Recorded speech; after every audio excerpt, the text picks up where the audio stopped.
सो hey guys, तो आज हम देखने जा रहे हैं चेनसॉ मैन के एपिसोड नंबर 34 को। और अगर आपने पिछले एपिसोड्स अभी तक नहीं देखे हैं तो आपको डिस्क्रिप्शन और कमेंट सेक्शन में प्लेलिस्ट का लिंक मिल जाएगा। तो चलिए बिना किसी देरी के इस एपिसोड को शुरू करते हैं।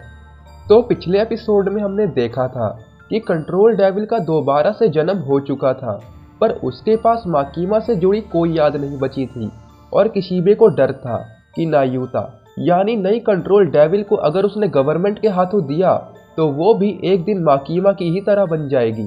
इसलिए वो नायुता की जिम्मेदारी डेंजी को देता है और अब से नायुता डेंजी के साथ ही रहती थी। और दूसरी ओर एक और डेविल वॉर डेविल की भी कहानी में एंट्री हो चुकी थी, जो कि चेनसॉ मैन के खून की प्यासी थी। तो चलिए अब देखते हैं आगे की कहानी को। तो एपिसोड शुरू होता है। टीवी में न्यूज़ पर गर्मी के बढ़ते टेम्परेचर के बारे में बताया जा रहा था और मिताका जो वहीं सो रही थी गर्मी से पसीना पसीना होते हुए उठती है और कहती है कि चेनसॉ मैन इस हफ्ते नजर आने वाला है। और तभी उसकी नज़र अपने रिफ्लेक्शन पर जाती है और वो देखती है कि उसके चेहरे पर कोई भी निशान नहीं है। वो निशान जो उसे लास्ट फाइट के दौरान मिले थे। वो अपने आप से पूछती है कि क्या वो सब सिर्फ एक सपना था। और तभी वहाँ एक लड़की बोलती है ये कोई सपना नहीं है। और मिताका ये देखकर हैरान रह जाती है क्योंकि वो लड़की बिल्कुल उसी की तरह दिख रही थी, पर उसके चेहरे पे वो निशान थे जो मिताका कुछ देर पहले अपने चेहरे पे ढूंढ रही थी। मिताका अपने आप को चूटी काटती है और मिताका की हमशक्ल उसे कहती है कि ये कोई सपना नहीं है और वो मिताका को जल्दी से स्कूल जाने को कहती है, ये कहते हुए कि अगर उसने उसकी बात नहीं मानी तो वो उसे मार देगी। और वो उसके करीब आती है और मिताका ये सब देखकर डर जाती है और फिर वो अपने गाल खींचने लगती है क्योंकि उसे ये सब अभी भी सपना लग रहा था। वो दूसरी लड़की कहती है कि ये सब सच है, अगर उसे यकीन नहीं हो रहा तो वो जाकर टीवी देखे। और हम देखते हैं कि टीवी में मिस्टर तनाका और प्रेसिडेंट के मरने की न्यूज़ आ रही थी और वो हमशक्ल बोलती है कि हम दोनों ने इन्हें मिलकर एक साथ कल मारा था। और ये सुनकर मिताका गुस्सा होती है और बोलती है कि मैंने किसी को नहीं मारा, ये सब तूने किया है। और ये कहते हुए मिताका उसे धक्का मारने की कोशिश करती है, पर उसका हाथ आर पार हो जाता है, जिसके बाद वो हमशक्ल बताती है कि वो उसे नहीं छू सकती क्योंकि उसके दिमाग के लिए वो बस एक भ्रम है, सिर्फ एक मिराज। जिस पर मिताका पूछती है कि आखिर वो कौन है और वो हमशक्ल बताती है कि मिताका तो कल ही मर चुकी थी और अब वो वॉर डेविल है और मिताका का शरीर अब उसका है। और मिताका तो ये सुनकर मानो सुन्न पड़ जाती है। और जैसा कि आपको याद होगा कि कॉन्ट्रैक्ट के समय वॉर डेविल ने मिताका का शरीर डील में मांगा था। मिताका और वॉर डेविल स्कूल के लिए जा रहे थे, तभी मिताका पूछती है कि अगर उसने उसका शरीर ले लिया है तो वो कैसे जिंदा है।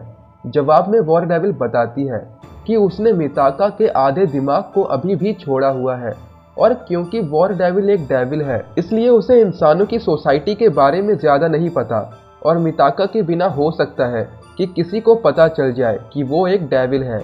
जिसके बाद मिताका वॉर डेविल से पूछती है कि आखिर वो उसके स्कूल जाने के लिए इतनी बेचैन क्यों है। वॉर डेविल कहती है क्योंकि चेनसॉ मैन वहाँ है।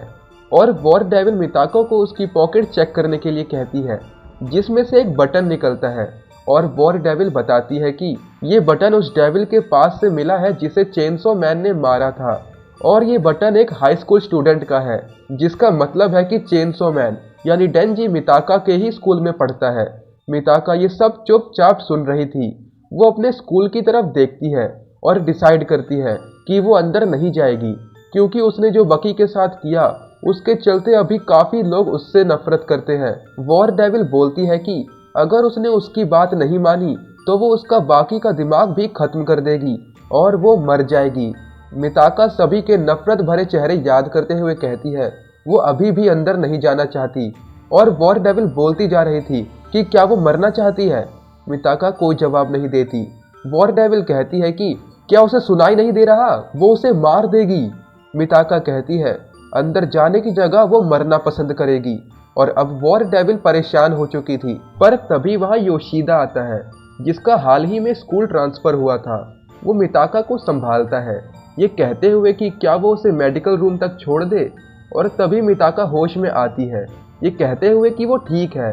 और वॉर डेविल मिताका को योशिदा से पूछने के लिए बोलती है कि क्या वो चेनसो मैन के सीक्रेट के बारे में जानता है, जिस पर मिताका उसे चुप होने के लिए कहती है। और डेविल कहती है अगर मिताका नहीं पूछेगी तो वो पूछ लेगी। जिसके बाद वॉर डेविल मिताका के शरीर में घुस जाती है और योशिदा से पूछते हुए कहती है, ए बॉय, क्या तू चेनसो मैन के स्कूल में जाने के बारे में कुछ जानता है? और दूर में हम मिताका को देखते हैं जो अपने ही शरीर से अब बाहर आ चुकी थी और अब वो किसी को दिखाई तक नहीं दे रही थी। योशिदा रिप्लाई करता है, मैंने सुना है कि ये एक अफवाह है।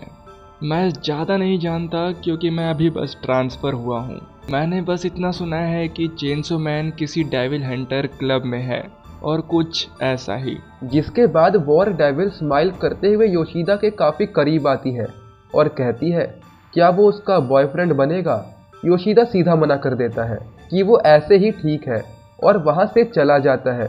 और मिताका जो काफ़ी परेशान थी कि वो उसके शरीर में घुसकर कुछ भी नहीं कर सकती, और मिताका चिल्लाती है कि उसे इस तरह किसी को भी नहीं पूछना चाहिए। वॉर डेविल बताती है कि उसकी ताकत उसे काबिल बनाती है उन इंसानों को हथियारों में बदलने की जो उससे प्यार करते हैं। अगर अभी योशिदा उसके प्यार में पड़ जाता तो वो उसे भी हथियार में बदल सकती थी। वॉर डेविल कहती है कि उसे चेनसो मैन के साथ वॉर के लिए ज़्यादा से ज़्यादा इंसानों को हथियारों में तब्दील करना होगा। और अब जाकर मिताका को रियलाइज़ होता है कि ये सब कोई मजाक नहीं है और वॉर डेविल के थॉट्स कितने डीप है, और उसे रियलाइज़ होता है कि वो अभी एक बड़ी प्रॉब्लम में है। मिताका सोचती है कि उसे जल्द ही एक डेविल हंटर से बात करनी होगी। तभी वॉर डेविल उसके करीब आकर उसे कहती है अगर तूने किसी को भी कुछ बताया तो मैं तेरा कचुम्बर बना दूंगी। और यहाँ पर हमें पता चलता है कि वॉर डेविल मिताका के मन में चल रही बातें सुन सकती है क्योंकि वो दोनों एक ही तो है। जिसके बाद वो डेविल हंटर क्लब को ज्वाइन करने के लिए चले जाते हैं क्योंकि चेनसो मैन भी शायद उधर ही है। और वॉर डेविल मिताका को कहती है अगर उसने चेनसो मैन को मारने में उसका साथ दिया तो वो उसकी बॉडी वापस कर देगी। और मिताका मान जाती है। जिसके बाद हम डेविल हंटर क्लब को देखते हैं जहां का होस्ट कह रहा था कि क्लब में एंट्री के लिए उन्हें एक हफ्ते के अंदर एक डेविल को मार कर लाना होगा और वो 3-3 की टीम बनाएंगे। जिसके बाद सभी की टीम डिसाइड हो जाती है और हम योशिदा, मिताका और एक और लड़की को देखते हैं जो कि अब टीम थे। और मिताका योशिदा को फेस भी नहीं कर पा रही थी उसकी वजह से जो उसने योशिदा के साथ सुबह किया। और फिर वो सभी कॉरिडोर में डेविल्स को ढूंढने लगते हैं और यूको, वो चश्मे वाली लड़की, सबके साथ इंट्रोडक्शन करती है ये पूछते हुए कि क्या उन्हें चेनसो मैन पसंद है। योशिदा कहता है कि उसे चेनसो मैन पसंद है और मिताका भी कहती है कि उसे वो पसंद है। जिसके बाद यूको के पूछने पर कि आखिर वो डेविल्स को स्कूल में क्यों ढूंढ रहे हैं, योशिदा समझाता है कि स्कूल पुराना है और ज़्यादातर कमरे खाली है तो उन्हें यहाँ डेविल्स मिल सकते हैं। और मिताका जो पूरे समय यही सोच रही थी कि आखिर वो इसी टीम में क्यों आई, और वैसे बॉयफ्रेंड वाली बात मैंने तो नहीं पूछी थी। तभी उसके सामने से उसके क्लासमेट्स जा रहे होते हैं और उनकी नज़र मिताका पर जाती है। और थोड़ी दूर पहुंचकर मिताका के क्लासमेट्स बात करने लगते हैं कि जो उसने बकी के साथ किया उसके बाद आज ये एक बॉयफ्रेंड बनाने की कोशिश भी करने लगी। और ये सब कहते हुए वो सभी ज़ोरों से हंसने लग जाते हैं। और मिताका ये सब सुनकर बिल्कुल खुश नहीं थी। वो अपना हाथ उठाती है ये बोलते हुए कि उसे कुछ काम याद आ गया है। और योशिदा और यूको के पूछने पर कि क्या हुआ, मिताका ये कहकर निकल जाती है कि उसे एक अर्जेंट काम याद आ गया है। थोड़ी दूर पहुंचने के बाद मिताका वही सभी चीज़ें याद करने लगती है जब उसने बकी का पराठा बना दिया था और सभी लोग उसे नफरत भरी निगाहों से देख रहे थे। वो बाहर जाने के लिए अपने लॉकर रूम से जूते निकालने लगती है पर मिताका कुछ देखकर शॉक हो जाती है और यूको भी वहां पहुंच जाती है। हम देखते हैं कि मिताका के जूतों में किसी ने कच्चा मीट भर दिया था। यूको भी ये सब देखती है और बोलती है कि ये कितना घिनौना है, पर मिताका बोलती है कि वो ठीक है। और यूको के दोबारा पूछने पर कि क्या वो श्योर है, मिताका कहती है उसे कोई प्रॉब्लम नहीं है। और जाहिर सी बात है कि मिताका के क्लासमेट्स उसे अभी भी बुली कर रहे हैं। मिताका इन सब के बाद नंगे पांव ही बाहर जाने लगती है। यूको उसे पीछे से आवाज़ देती है पर वो चलते चलते सोचे जा रही थी कि वो ठीक है और तभी वॉर डेविल उसे रोकते हुए कहती है कि इस तरह से उनके पैर दुखने लगेंगे और बुली करना तो डेविल और इंसानों में एक आम बात है। और वो पूछती है कि क्या वो जाकर उनसे उसका बदला ले ले। मिताका कहती है कि वो ठीक है और तभी पीछे से कोई कहता है कि तुम ठीक नहीं हो और यूको पीछे हाफते हुए खड़ी थी। यूको ने भी अपने जूते नहीं पहने थे। वो मिताका को एक जूता देते हुए कहती है कि अगर वो दोनों एक एक पहन ले तो उनके पैर कम जख्मी होंगे। और मिताका बोले जा रही थी कि उसे ज़रूरत नहीं है, वो ठीक है। पर यूको एक जूता छोड़कर भागने लगती है और कहती है अगर वो इसे वापस करना चाहती है तो उसे उसको पहले पकड़ना होगा। और फिर क्या था, मिताका भी एक जूता पहनकर यूको का पीछा करने लगती है और दोनों एक एक जूते के साथ दौड़ने लगते हैं। और एक जगह आकर यूको रुकती है और वो उसका घर था। यूको मिताका से बोलती है कि क्या वो अंदर आना चाहेगी। मिताका मना करती है और यूको उसे दूसरा जूता देती है, ये कहते हुए कि उसके पास एक और है। मिताका कहती है कि उसे इसकी कोई ज़रूरत नहीं है, पर यूको बोलती है उसे ये लेना ही होगा, चाहे वो इसे बेच दे और अगर ना बिके तो फेंक दे। और फाइनली मिताका दोनों जूते पहनकर वहाँ से चली जाती है। और रास्ते में जब मिताका उन जूतों को देख रही थी, वॉर डेविल कहती है कि क्या उन्हें इन जूतों को बेच देना चाहिए, जिस पर मिताका उसे कहती है कि क्या वो एक बेवकूफ़ है। फिर हम अगले दिन का सीन देखते हैं जहाँ पर असा मिताका यूको को उसके जूते वापस दे रही थी और यूको बोलती है कि वो उन्हें रख सकती है, पर मिताका को वो जूते छोटे पड़ रहे थे तो इसलिए वो उन्हें नहीं ले सकती। जिसके बाद यूको कहती है ये बहुत बुरा हुआ और यूको मिताका को उसके साथ डेविल्स को स्कूल से बाहर ढूंढने के लिए कहती है, क्योंकि स्कूल में पहले से ही काफ़ी भीड़ है। और मिताका मान भी जाती है।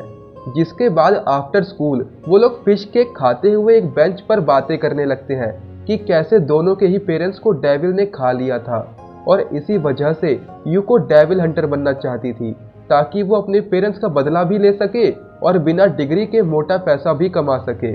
और यूको के पूछने पर कि क्या वो भी इसी वजह से डेविल हंटर बनना चाहती है, तो मिताका कहती है कि कुछ कुछ ऐसा वो मान सकती है। जिसके बाद यूको काफ़ी खुश हो जाती है और कहती है कि वो दोनों पार्टनर बनेंगे और वो एंजल्स ऑफ डेथ के नाम से जाने जाएंगे। और ये सब बातों से यूको इतना खुश हो जाती है कि उसे बाथरूम जाना पड़ता है। वो कहती है कि जब वो ज़्यादा खुश हो जाती है तो उसे सूसू लग जाती है।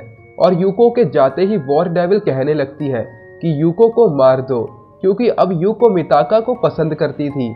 मिताका मना कर देती है और वॉर डेविल कहती है कि एक डेविल को मारने के लिए उसे हथियारों की ज़रूरत होगी और एक इंसान को मारने में उसे जितना दुख होगा उससे उतना ही ताकतवर हथियार बनेगा। और वॉर डेविल कहती है कि मैं कह रही हूँ एक बिल्डिंग ढूंढ और टपका दे साली को। पर मिताका बोलती है कि क्या वो पागल है, वो बिल्कुल भी ऐसा नहीं करेगी। और वॉर डेविल कहती है कि लड़की समझने की कोशिश कर, तू यहाँ दोस्त बनाने नहीं आई है। और मिताका को बहुत गुस्सा आ जाता है और वो कहती है कि क्या वो उसे उसके नाम से नहीं बुला सकती। और वॉर डेविल कहती है वो भी तो उसे नाम से नहीं बुलाती। जिस पर मिताका कहती है कि वॉर डेविल काफ़ी अजीब नाम है। जिस पर वॉर डेविल कहती है तो अगर वॉर डेविल इस्तेमाल करना मुश्किल है तो वो उसे आज से योरू क्यों नहीं बुलाती। और वॉर डेविल उसे असा बुलाती है क्योंकि मिताका का पूरा नाम असा मिताका है। और बदले में मिताका वॉर डेविल को थैंक्स योरू कहती है। जिसके बाद हम देखते हैं कि योकू वापस आ चुकी है, पर वॉर डेविल उसे अभी भी कह रही थी कि योकू को वेपन में बदल दो। जिसके बाद हम कुछ लोगों को एक साथ देखते हैं जहां एक आदमी माइक से सभी जाते हुए लोगों को बोल रहा था 20 लोगों में से 5 ही बुढ़ापे के कारण मरते हैं और कुछ बीमारी से, और कुछ लोग सुसाइड कर लेते हैं, और 20 में से 7 लोगों की जान डेविल्स की वजह से जाती है। और सिंपल लैंग्वेज में ये आदमी सभी को जागरूक कर रहा था कि डेविल्स इंसानों के लिए कितनी बड़ी प्रॉब्लम है। उनमें से कोई भी कभी भी डेविल के हाथों मारा जा सकता है। पर टीवी न्यूज़ वाले सिर्फ सेलिब्रिटीज़ के बारे में ही दिखाते हैं और वो दोबारा कहता है कि 20 लोगों में से 7 की मौत डेविल्स की वजह से होती है। और हम देखते हैं कि यूको और मिताका अपने अपने हथियारों के साथ बैट डेविल की तरफ बढ़ रहे थे जो कि लोगों को मार रहा था। बैट डेविल बड़ी बेरहमी के साथ उन्हें खाता है और मिताका और योकू ये सब देखकर काफ़ी घबराए हुए थे। तभी वॉर डेविल कहती है कि उसके पास एक बुरी खबर है और बहुत सारी बुरी खबर है। पहला कि इस हालात में वो बैट डेविल का मुकाबला नहीं कर सकते, और दूसरा कि वो मिताका की बॉडी में एंटर नहीं कर सकती, क्योंकि जब जब मिताका डर में होगी तो वो उसके अंदर नहीं जा सकती, और इसलिए वॉर डेविल मिताका को पीछे हटने कहती है। वॉर डेविल मिताका को चुपचाप धीरे से वहां से निकलने कहती है, जिसके बाद दोनों डर से भागने लगते हैं और बैट डेविल आवाज सुन लेता है। और ये एपिसोड यहीं पर खत्म होता है। और आज के बड़े शाउट आउट जाते हैं तो कि लबीब और गुरु को। क्या भाई, मेरा भी नाम ले ले रहे, तेरा हर एक वीडियो देखता है मैं, मेरा ऐसे थोड़ना होता है यार। अरे अरे विवेक भाई, तुम्हें बड़ा वाला शाउट आउट। तो तब तक के लिए अगर आपको वीडियो अच्छी लगी हो तो लाइक कर देना, चैनल को सब्सक्राइब कर देना। मैं मिलता हूँ आपसे नेक्स्ट एपिसोड में, तब तक के लिए बाय बाय।